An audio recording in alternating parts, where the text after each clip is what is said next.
Hi, my name is Grace Friedl, a student in American Indian Studies 110, Decolonizing California, and today I'm going to be sharing my views on intergenerational trauma and Eurocentric superiority using both modern and past examples. The goal of my paper and the reason why I chose this prompt was to highlight that past historical events in Native American history didn't just disappear after they happened, but that they still have a major impact on those involved today.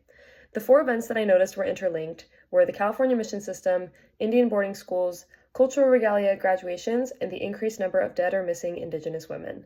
These events, each which I learned about in this class, all influence each other in different ways. Most notably, I noticed how the history of the mission system and the current fight for cultural regalia at graduations were correlated due to the common want of erasure of Native American culture and intrinsic Eurocentric values.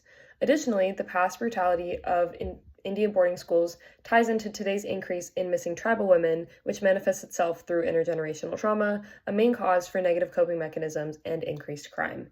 With that being said, it doesn't mean that the mission system has no effect on the missing women or that boarding schools don't contribute to the regalia debate. I just took the most common patterns I saw from each one and assigned one problem to each. Starting first with the mission system, in the mid-1800s, Spanish missionary Junipero Serra started the California mission system by founding 9 of the now 23 missions along the California coast. Students growing up in California, including myself, learned about these missions in often a positive and glorified way.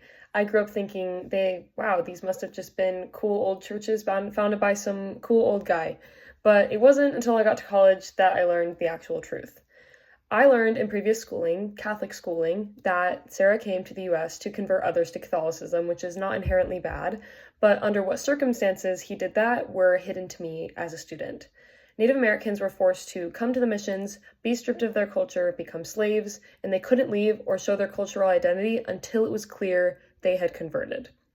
The idea of Serra not being satisfied until he knew for sure that the native people were converted and that his culture, that their culture was not a threat to his religion, still carries over today. The unrest surrounding the cultural regalia at high school graduations is a modern example of why white superiority being threatened by students who don't want to assimilate with the rest of their non-Indigenous classmates still takes place today. As a result of this, students across the state have had negative experiences with school officials attempting to take their regalia away or preventing them from even walking the stage at all.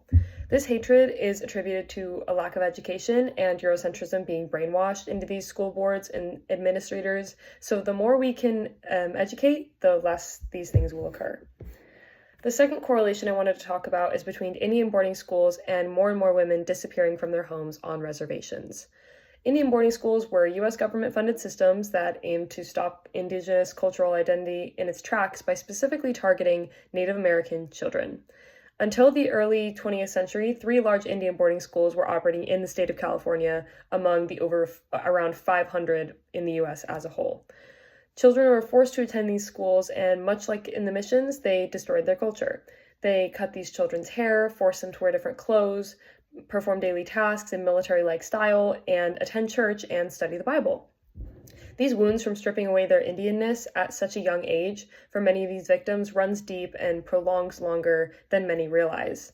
Many similar occurrences happened in the missions, but the difference here is, once again, the targeting of the youngest and most vulnerable members of this minority. In recent years, tribes have seen increased rates of crime and violence on and near reservations, and unfortunately, those innocent victims of these crimes also tend to be vulnerable, meaning they target the women. What truly happens to these missing women remains a mystery for many, but we can infer that with increased rates of mental illness, substance abuse, and domestic violence, that this plays a role on why these women are preyed on. Additionally, and most importantly, intergenerational trauma has been passed down in families affected by these boarding schools, which gives rise to these negative coping mechanisms that we are now seeing the repercussions of. In summary, there's a substantial evidence that American Indian history is interlinked with Indigenous life today. Junipero Serra and the mission system gave way to discrimination, slavery, and forced conversion, and today the debate against cultural regalia is proof that Eurocentric superiority still reigns. Similarly, the Indian boarding schools were deeply traumatizing institutions, and the children and grandchildren of these victims still feel the anger, disgust, and guilt on behalf of their ancestors through intergenerational trauma and partaking in negative coping mechanisms as a result. I believe that although it's going to be hard to compensate for the immeasurable loss done for the Native American community, the most logical way to move forward is through education. As someone who's studying to be a future educator, I hope to see changes in school curriculums and how Native American history is taught, because I saw too far of much of it being skimmed over or just left unsaid. We learn history from our families and in school as a way to investigate the past and learn from our mistakes and ensure that these things are handled differently or that they don't happen again at all. Hearing these testimonies from real life individuals helps sort of put a name to a face and see the real pain and the real struggles that these people and their relatives endure present day.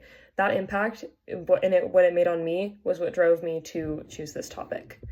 In short, by taking what we know about Native American past and educationally applying it to today, people can take the opportunity to learn new perspectives, facts, and empathy.